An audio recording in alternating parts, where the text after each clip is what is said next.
आज हम यहाँ पर बात करने वाले हैं प्राइजेक्शन के मिथ और रियलिटी के बारे में। देखिए वीडियो को लास्ट तक देखना। अगर आप बिगिनर हैं या फिर अगर आप काफी समय हो गया ट्रेड करते हुए लेकिन अभी तक आप प्रॉफिटेबल नहीं हुए, साइकोलॉजिकल इशू आ रहा है, तो आप इन चीजों को ध्यान देना। जो जो मैं पॉइंट यहाँ पर बताने वाला हूँ, आप वीडियो को आखिर तक देखना, सारी चीजें आपको समझ में यहाँ पर आ जाएंगी कि प्राइजेक्शन में रियल में क्या होता है और प्राइजेक्शन के बारे में मिथ क्या है।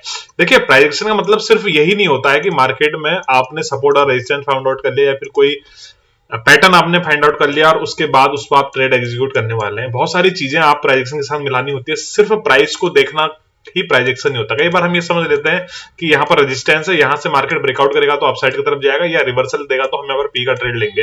कई बार हम ये समझ लेते हैं कि सपोर्ट में मार्केट यहाँ पर बाउंस बैक करेगा तो हम सी का ट्रेड लेंगे, और ब्रेक करेगा तो हम यहाँ पर पी का ट्रेड लेने वाले। सिर्फ इतनी सी चीजें समझ के काम नहीं होने वाले, आपको और भी सारी चीजें यहाँ पर, मैं हमेशा कहता हूं ना कि 4-5 कहानियां आपके पास होनी चाहिए। मतलब कंफर्मेशन बायस नहीं होना है आपको। कंफर्मेशन बायस का मतलब ये होता है, अगर इसका टर्मिनोलॉजी का मतलब हम ढूंढे तो कंफर्मेशन बायस का मतलब ये होता है कि हम मान लेते हैं कि जैसे 48,800 के आसपास मार्केट आया, हम मान लेते हैं कि ये रेजिस्टेंस यहाँ पर ब्रेक हो चुका है, दिख भी रहा है हमें कि ये ब्रेक हो चुका है, अब ये ऊपर ही जाएगा। हम यहाँ पर कंफर्म हो जाते हैं कि ये ऊपर ही जाएगा। तो कंफर्मेशन बायस नहीं होना है किसी भी तरफ।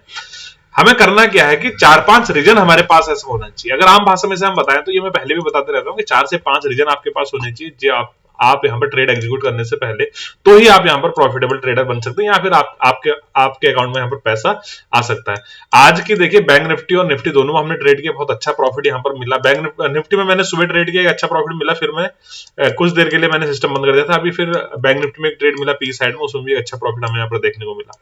देखिए मैं बीच बीच में आज की जो कहानी बताऊंगा आपको, उसी से रिलेटेड आपको ये भी बताऊंगा प्राइजेक्शन की रियलिटी क्या है और प्राइजेक्शन का मिथ क्या है। तो ध्यान से वीडियो को आप देखना। सिर्फ आज की एनालिसिस ही नहीं करेंगे हम कि आज हमने दिन भर में क्या किया, बल्कि हम ये भी देखेंगे साथ में कि हमने मतलब प्राइजेक्शन के बारे में भी सीखेंगे कि यहाँ पर प्राइजेक्शन का मिथ क्या है और रियलिटी क्या है। देखिए निफ्टी ओपनिंग की बात करते हैं, आप ध्यान से सुनो वीडियो को। निफ्टी ओपनिंग की बात करते हैं। सबसे पहले निफ्टी ऑलमोस्ट फ्लैट ओपन होता है। आज 24 तारीख का चार्ट है।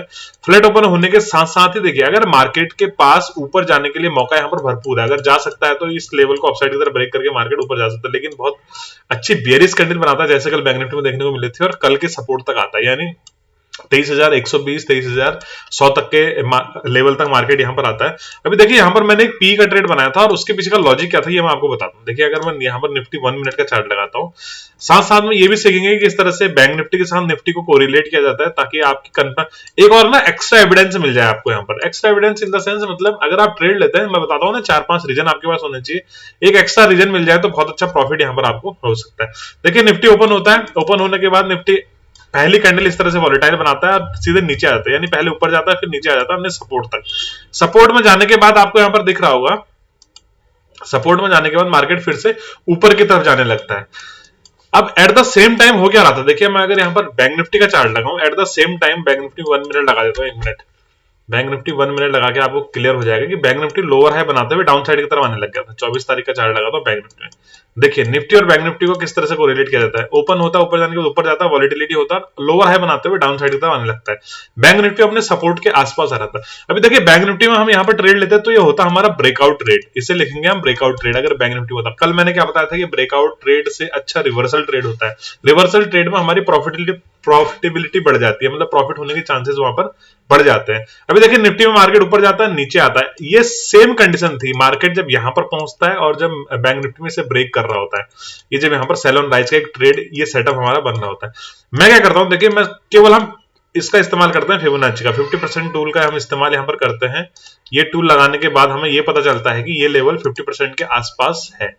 ठीक है, ये लेवल 50% के आसपास है। इस केस में क्या होता है, देखिए जो आज का जो ट्रेंड था इसके 50% के आसपास ये लेवल है, और बैंक निफ्टी सपोर्ट कर रहा था डाउन साइड की तरफ। तो मैंने क्या करा, यहां पर एक पी का ट्रेड लिया, लेकिन पी का ट्रेड सिर्फ और सिर्फ ऐसे ही नहीं लिया। देखिए हमारे पास 2-3 यहाँ पर कारण थे। मार्केट को ऊपर जाना होता तो ब्रेक करके चले जाता, नहीं गया, नीचे आया मार्केट फिर नीचे आने के बाद सपोर्ट से बाउंस बैक कर रहा है, 50% के लेवल से रिवर्सल हो सकता है, लेकिन साथ में आपको एक ये बियरिश कैंडल भी दिख रही होगी। देखिए बियरिश कैंडल का जैसे लो ब्रेक होता है और बैंक निफ्टी वहां से सपोर्ट कर रहा होता है। एक ट्रेड मैंने पी का यहाँ पर लिया, पहला टारगेट हमारा डेलो था, लेकिन इसने हमें कुछ और भी टारगेट यहाँ पर दिया। 170 के लगभग हमारी बाइंग थी, 155 का स्टॉप लॉस था, तो 238 240 के लगभग इसने हाई लगा। बहुत अच्छा प्रॉफिट यहाँ पर मार्केट ने दिया हुआ है आज के दिन में। उसके बाद मार्केट यहाँ से रिवर्स करता हुआ दिखा, बहुत अच्छा प्रॉफिट हो गया था। फिर मैंने छोड़ दिया मार्केट को। मेरा इंटेंशन था कि और ज्यादा मार्केट यहाँ से गिर सकता है।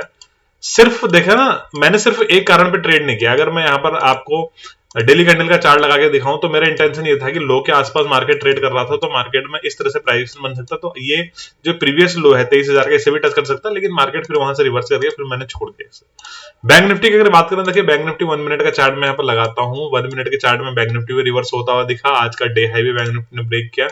1 आवर के चार्ट पे आपको दिख रहा होगा कि बैंक निफ्टी किस तरह से बियरिश पैटर्न बना रहा है। अब यहाँ पर अभी तक हम समझ रहे थे डब्ल्यू पैटर्न बनता हुआ ऊपर जाएगा, नेकलाइन ब्रेक नहीं करी, रिवर्स होता हुआ दिखा, लेकिन अभी फिर मार्केट अपने लेवल सपोर्ट के लेवल के आसपास घूम रहा है। इसका मतलब अगर किसी भी कारण से मार्केट गैप डाउन खुलता है और इस सपोर्ट को रेजिस्टेंस एक्ट करता है, तो हमें नया लेवल यहाँ पर नया लो लगता हुआ दिख सकता है।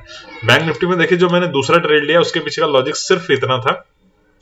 15 मिनट का चार्ट देखिए, बैंक निफ्टी इस लो को ब्रेक कर रहा था, ब्रेक करने के बाद 1 मिनट 3 मिनट पे देखा मैंने, लो ब्रेक करने के बाद रिटेस्ट किया, रिटेस्ट करने के बाद जैसे ही दोबारा लो निकाला, एक पी का ट्रेड मैंने बैंक निफ्टी में यहाँ लिया, 30-40 पॉइंट इसमें मिले। पहला टारगेट मेरा ये था, यहां तक गया नहीं मार्केट, लेकिन क्लोजिंग का समय था तो 30-40 में हमें यहाँ पर संतुष्टि करनी पड़ती है। फिर मार्केट थोड़ा सा साइडवर्ड हो गया, फिर मार्केट यहाँ पर रिवर्स होता हुआ दिखा।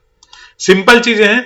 एक चीज आप हमेशा याद रखिए कि आपको सिर्फ सपोर्ट और रेजिस्टेंस जान लेने से प्राइजेक्शन का ज्ञान नहीं हो रहा है, और ऐसे भी आप जितने दिनों तक, जितने सालों तक मार्केट को देखते रहेंगे ना, नई नई चीजें आप यहाँ पर सीखते रहेंगे। मतलब हर दिन मार्केट नया है, हर दिन मार्केट में अलग हो रहा है, तो हर दिन सीखने को कुछ ना कुछ अलग यहाँ पर मिलने वाला है।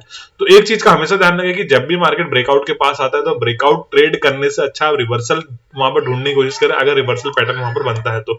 लेकिन अपने सेटअप का इंतजार करना है, और हमेशा जो सबसे बोनस पॉइंट ये है कि हमेशा इस चीज का याद रखें कि आपको 4 से 5 रीजन आपके पास होने चाहिए, 4 से 5 कहानियां होनी चाहिए कि यहाँ पर मार्केट रेजिस्टेंस ले रहा है, यहाँ पर प्रीवियस स्विंग है, यहाँ पर राउंड लेवल है, इस पूरे ट्रेंड का 50% है। तो ऐसी 4-5 कहानियां आपके पास होनी चाहिए। तो ये प्राइजेक्शन की सच्चाई है कि प्राइजेक्शन के साथ आपका कंफर्मेशन बायस नहीं होना चाहिए, प्राइजेक्शन के साथ आपकी साइकोलॉजी पूरी तरह से इंटैक्ट यहाँ पर होनी चाहिए। मीन्स अगर आप साइकोलॉजिकली फिट नहीं है, आप सोच ऊपर का रहे लेकिन प्राइजेक्शन आपको डाउन साइड का दिखा रहा है, तो फिर आप यहाँ पर ट्रेड नहीं कर पाएंगे। तो सिर्फ सपोर्ट और रेजिस्टेंस जान लेने से प्राइजेक्शन आप नहीं सीख सकते हैं। आपको मार्केट में डे बाय डे यहाँ पर टाइम देना पड़ेगा, और मार्केट में आपको और भी कई सारी चीजें देखनी चाहिए।